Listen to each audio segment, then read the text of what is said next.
তোলা হয় সেটা কিন্তু জামায়াত 15 মাসে প্রতিষ্ঠা করে ফেলেছে। তার মানে যে মাত্র ওসমান হাদির গুলির প্রতিক্রিয়া জানালেন সাদিক কায়েম, তিনি বললেন তিনি চাঁদাবাজ এবং গ্যাংস্টারদের কবল থেকে ঢাকা সিটিকে মুক্ত করতে চান। তার মানে বিএনপির দিকে আঙুল তুললেন কিন্তু সাদিক কায়েম, যিনি কিনা ঢাকা 8-এ ওসমান হাদির আসনে জামায়াতে ইসলামীর সম্ভাব্য প্রার্থী হতে যাচ্ছেন। এবং ওসমান হাদির কিন্তু একটা সম্ভাবনা ছিল জামায়াতে ইসলামীর সমর্থন পাবেন বলে এই আসনে একটা জোর গুঞ্জন ছিল। ঢাকা 8 আসনের সম্ভাব্য প্রার্থী এবং নির্বাচনী প্রচারণায় অত্যন্ত সক্রিয় ছিলেন যে প্রার্থী, ইনকিলাব মঞ্চের ওসমান হাদি। তিনি গুলিবিদ্ধ অবস্থায় এখন ঢাকা মেডিকেল কলেজ হাসপাতালে চিকিৎসাধীন আছেন। তার অবস্থা সংকটাপন্ন। ডাক্তারদের বরাতে বিভিন্ন সংবাদ মাধ্যমে জানানো হয়েছে যে তাকে লাইফ সাপোর্টে নিতে হয়েছিল, তার উপর একটা অপারেশন করা হচ্ছে। মাথায় গুলিবিদ্ধ হয়েছেন ওসমান হাদি। তিনি রিক্সা করে যাচ্ছিলেন জুম্মার নামাজের পর এবং বিজয়নগর কালভার্ট বক্স এলাকায় মোটরসাইকেল আরোহীরা এসে একেবারে কাছ থেকে টার্গেট করে ওসমান হাদিকে লক্ষ্য করেই তার মাথায় গুলি করে চলে যায়। এখন ওসমান হাদির ওপর যে হামলার ঘটনা ঘটেছে তাতে সারা দেশে উদ্বেগ, আতঙ্ক, আশঙ্কা ছড়িয়ে পড়েছে। যেমন রাজনৈতিক নেতৃবৃন্দ খুব দ্রুততম সময়ের মধ্যে এর তীব্র নিন্দা জানিয়েছেন, এতে ক্ষোভ প্রকাশ করেছেন এবং সকল রাজনৈতিক দলের মানে বিএনপি, জামায়াত, এনসিপি সকল রাজনৈতিক দলের নেতৃবৃন্দই এতে গভীর উদ্বেগ প্রকাশ করেছেন। তারেক রহমান ভার্চুয়ালি এক সভায় যোগ দিয়ে বলেছেন যে ওসমান হাদিকে গুলি করার ঘটনায় তিনি তীব্র নিন্দা এবং ক্ষোভ প্রকাশ করেছেন। শুধু তাই নয়, তিনি ছাত্র দল সহ দলের সবার প্রতি আহ্বান জানিয়েছেন সরকারকে, বিশেষ করে আইন শৃঙ্খলা বাহিনীকে সহযোগিতা করতে, যেন তারা সুষ্ঠু তদন্ত করে দুষ্কৃতকারীদের খুঁজে বের করতে পারেন। মানে ছাত্র দল কেন পুলিশকে বিশেষভাবে এক্ষেত্রে সহযোগিতা করতে পারবে সেটা ঠিক আমার কাছে পরিষ্কার না হলেও ওসমান হাদির এই ঘটনার পর তারেক রহমান প্রসঙ্গেও আলোচনা হচ্ছিল যে তারেক রহমান যে দেশে ফিরতে নানা কারণে শঙ্কিত বোধ করেন, যার মধ্যে একটা কারণ হিসেবে বিএনপির নেতৃবৃন্দ প্রায়শই নিরাপত্তার হুমকির কথা বলেন। ওসমান হাদির ওপর একজন নির্বাচনের প্রার্থী জনসংযোগ কাজের জন্য ঢাকা শহরে প্রকাশ্য দিবালোকে গুলিবিদ্ধ হবার পর নিশ্চয়ই সে শঙ্কা আরো বৃদ্ধি পাবে। এনসিপির নেতৃবৃন্দ সরাসরি বলেছেন, মানে এনসিপির নাসির উদ্দিন পাটোয়ারি বলেছেন যে ওসমান হাদির ওপর যে ঘটনা ঘটেছে সেটা তাদের যে কারো ওপর ঘটতে পারে, তারা সবাই জীবনের শঙ্কার মধ্যে আছেন এবং তারা তবু জীবনকে ঝুঁকির মধ্যে ফেলেই দেশের জন্য কাজ করে যাবেন। বিএনপির কিন্তু একেবারে মির্জা ফখরুল ইসলাম আলমগীর থেকে শুরু করে সকলে তড়িৎ গতিতে নিন্দা জানিয়েছেন, ক্ষোভ জানিয়েছেন এবং বিএনপির মির্জা আব্বাস, যিনিও কিনা ঢাকা 8-এর প্রার্থী এবং ঢাকা 8-এর আসলে সবচেয়ে শক্তিশালী প্রার্থী, ওই আসনটি তার বরাবরের মানে একটা শক্ত ভিত্তি, মির্জা আব্বাসের ঘাঁটি ঢাকা 8 আসন, সেই আসনের প্রার্থী মির্জা আব্বাস ঢাকা মেডিকেল কলেজে যাবেন ওসমান হাদিকে দেখতে। ওসমান হাদি হাসপাতালে ভর্তি হওয়ার কিছুক্ষণের মধ্যেই এই খবরটা ছড়িয়ে পড়ে, সংবাদ মাধ্যম সেটার শিরোনাম করে। কিন্তু মির্জা আব্বাস ওই মানে ঢাকা মেডিকেল কলেজে পৌঁছানোর পর ভুয়া ভুয়া স্লোগান শুরু করেন হাদির সমর্থকেরা সেখানে এবং সেখানে জরুরি বিভাগের সামনে যে মাত্র মির্জা আব্বাস পৌঁছন বিকাল 4টার দিকে, তখন পরিস্থিতি এতটা উত্তপ্ত হয়ে ওঠে এই ভুয়া ভুয়া স্লোগান দিতে দিতে হাদির সমর্থকেরা এত ক্ষুব্ধ হয়ে ওঠেন যে তারা কিন্তু মির্জা আব্বাসের দিকে একরকমের তেড়ে যান। এবং আমি আমার দেশ পত্রিকায় পড়ছি যে সরেজমিনে দেখা যায় স্লোগান ও উত্তেজনার মধ্যে সেনাবাহিনীর সদস্যরা দ্রুত মির্জা আব্বাসকে নিরাপত্তা দিয়ে হাসপাতালের ভেতরে প্রবেশ করান এবং তারপর মির্জা আব্বাসকে এই সেনা প্রহরার ভেতরেই কিন্তু হাসপাতালের ভেতরে ঢুকতে হয় এবং কিছুক্ষণ পর তিনি ওই এলাকা ত্যাগ করেন।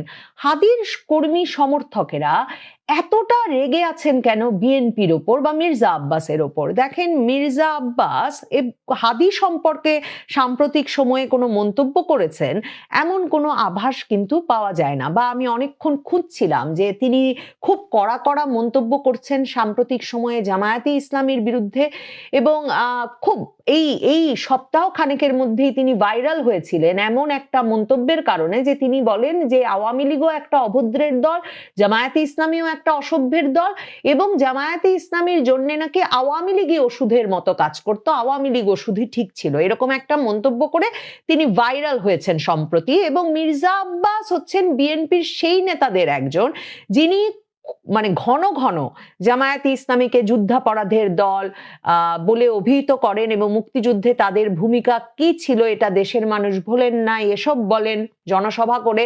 এবং তিনি এটাও বলেন যে এই যে জান্নাতের টিকিট বিক্রি করছে একটা দল, সেই দলটা থেকে যাতে সাধারণ মানুষ সাবধান থাকে, এবং তারা ধর্মকে হাতিয়ার হিসেবে ব্যবহার করছে। মানে মির্জা আব্বাস কিন্তু প্রায় নিয়মিত সংবাদ শিরোনামে আছেন, এবং তিনি মূলত জামাত ব্যাশিং করে, মানে জামায়াতের সম্পর্কে বিভিন্ন কটু কাটব্য করে, কটু কথা বলে, কড়া কথা বলেই শিরোনামে থাকেন।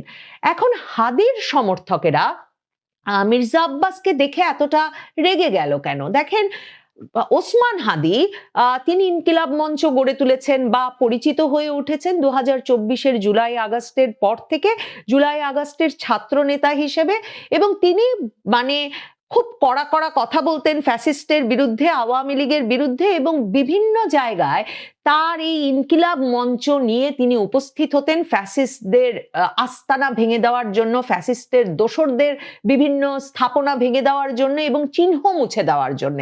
এবং এমন সব কথা বলেও কিন্তু হাদি ভাইরাল হয়েছেন যে মানে আর আপনাদের কথায় আমরা এখানে ইনকিলাব মঞ্চ, যাও গিয়ে এটা ভেঙে আসো, ওই ইনকিলাব মঞ্চ ওখানে যাও, ওটা ভেঙে আসো, আপনাদের কথায় আর ফিরি ফিরি এসব ভাঙচুর আমরা করব না, এসব কথা বলেও হাদি ভাইরাল হয়েছেন। হাদি একটা খুব মানে তার মধ্যে একটা বরিশালের যে একটা অকৃত্রিম স্বতঃস্ফূর্ততা থাকে, একটা স্পষ্টবাদিতা থাকে, সেই জিনিসটা তার মধ্যে আছে, এবং তিনি খুব কট্টর ফ্যাসিস্ট বিরোধী, এবং মানে রীতিমতো নানা রকম ক্ষোভের বহিঃপ্রকাশের সঙ্গে তিনি এই 15 মাসও কিন্তু জড়িত ছিলেন। কিন্তু এই হাদি প্রসঙ্গে কিন্তু মির্জা আব্বাস কোনো কথা বলেন নাই। তাহলে হাদির সমর্থকেরা বিএনপিকে কেন টার্গেট করলো?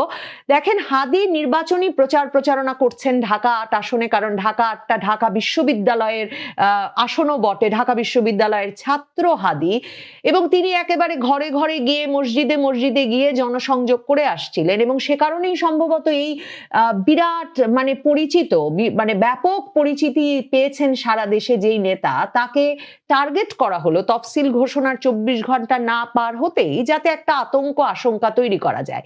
কিন্তু ঢাকা 8-এ তিনি প্রচারণা শুরু করার পরেই কিন্তু ঢাকা 8-এ মির্জা আব্বাস ছাড়াও জামায়াতের যে মনোনীত প্রার্থী, তিনিও খুব হেভি ওয়েট প্রার্থী ডক্টর হেলাল উদ্দিন, তিনি ব্যাপক banner, festoon, medical camp, van, rickshaw, গরিবদের মাঝে বিতরণ, নানা রকম কর্মসূচি পালন করে আসছিলেন। কিন্তু একটা জোর গুঞ্জন ছিল যে জামায়াতে ইসলামী হয়তো ডক্টর হেলাল উদ্দিনকে সরিয়ে নিয়ে ঢাকা 8 আসনে ছাত্র প্রতিনিধি হিসেবে, ঢাকা বিশ্ববিদ্যালয়ের প্রতিনিধি হিসেবে, এবং জুলাই আগস্ট আন্দোলনের গুরুত্বপূর্ণ নেতা হিসেবে ইনকিলাব মঞ্চের হাদিকে সমর্থন দেবেন।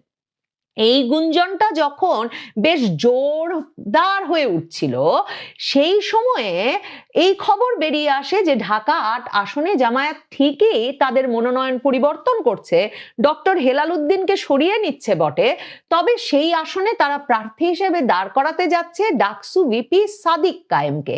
এবং সাদিক কায়েমের কাছে আজকে যখন এই খবর পৌঁছেছে যে ওসমান হাদি গুলিবিদ্ধ হয়েছেন, তখন সাদিক কায়েম ফেসবুকে স্ট্যাটাস দিয়ে সরাসরি বলেছেন যে অভ্যুত্থান শুরু হবে, রাজধানীর ছাত্র জনতাকে প্রস্তুত থাকার আহ্বান জানিয়েছেন তিনি, এবং তিনি বলেছেন যে ওসমান হাদিকে গুলি করা হলো চাঁদাবাজ ও গ্যাংস্টারদের কবল থেকে ঢাকা সিটিকে মুক্ত করতে অচিরেই আমাদের অভ্যুত্থান শুরু হবে। মানে সাদিক কায়েম সরাসরি তখন কিন্তু চাঁদাবাজ এবং গ্যাংস্টারদের কবল থেকে মুক্ত করতে অভ্যুত্থান শুরু হবে বলছেন।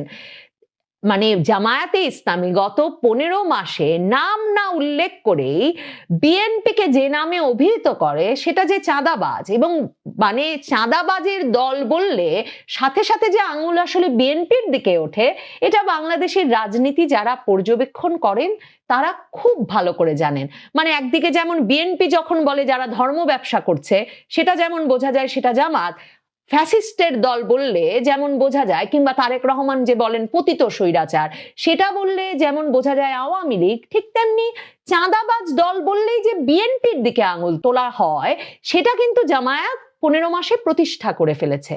তার মানে যে মাত্র ওসমান হাদির গুলির প্রতিক্রিয়া জানালেন সাদিক কায়েম, তিনি বললেন তিনি চাঁদাবাজ এবং গ্যাংস্টারদের কবল থেকে ঢাকা সিটিকে মুক্ত করতে চান। তার মানে বিএনপির দিকে আঙুল তুললেন কিন্তু সাদিক কায়েম, যিনি কিনা ঢাকা 8-এ ওসমান হাদির আসনে জামায়াতে ইসলামীর সম্ভাব্য প্রার্থী হতে যাচ্ছেন। এবং ওসমান হাদির কিন্তু একটা সম্ভাবনা ছিল যিনি কিনা জামায়াতে ইসলামীর সমর্থন পাবেন বলে এই আসনে একটা জোর গুঞ্জন ছিল। তবে ওসমান হাদি যখন শুনেছিলেন যে জামায়াত থেকে সাদিক কায়েম দাঁড়াবেন, তখন কিন্তু তিনি ফেসবুক পোস্ট দিয়ে বলেছিলেন সাদিক কায়েম আমার ভাই, তিনি নির্বাচন করলে ঢাকা 8-এ জার্নিটা দারুণ হয়ে উঠবে, কারণ জুলাই জজবার 2 প্রাণ একই আসনে প্রতিদ্বন্দ্বিতা করব, সাদিকের জন্য অনেক দোয়া।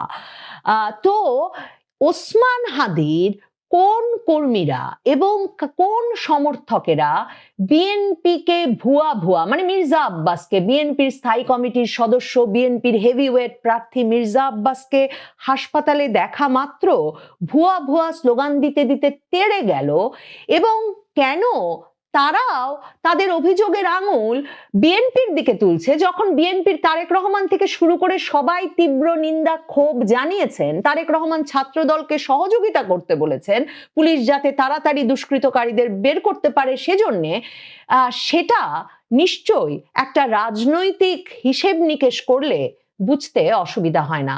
তাহলে ওসমান হাদির পরিস্থিতি যদি আরো সংকটাপন্ন হয়, ওসমান হাদির যা পরিস্থিতি দাঁড়াক না কেন, এই যে বিএনপির দিকে আঙুল তোলা হলো, নির্বাচনী তফসিল ঘোষণার 24 ঘন্টার কম সময়ের মধ্যে এই এত বড় সহিংসতার ঘটনায়, সেটা বিএনপিকে সম্ভবত বেকায়দায় ফেলবে। মির্জা আব্বাসকে তো বেকায়দায় ফেলবেই ঢাকা 8 আসনে। মানে তিনি কি তার নির্বাচনী এলাকায় বের হলেও তাকে এ ধরনের ভুয়া স্লোগান আর সেনা নিরাপত্তায় চলাচল করতে হবে। তার মানে বিএনপি যে নানাভাবে রাজনৈতিকভাবে কোণঠাসা হয়ে পড়ছে, এই ওসমান হাদির ঘটনাটিও তাদেরকে নতুন করে আরো কোণঠাসা করবে। কারণ মনে রাখবেন, সাদিক কায়েম বলেছেন এর প্রতিক্রিয়ায় চাঁদাবাজ এবং গ্যাংস্টারদের বিরুদ্ধে তার নতুন অভ্যুত্থান শুরু হতে যাচ্ছে। ওসমান হাদি গুলিবিদ্ধ হওয়ার আগেই বলছিলেন যে ফ্যাসিস্ট এবং ফ্যাসিস্টের দোসররা তাকে ফোনের পর ফোন করে তাকে এবং তার পরিবারকে হত্যা, ধর্ষণ এসবের হুমকি দিয়ে আসছে।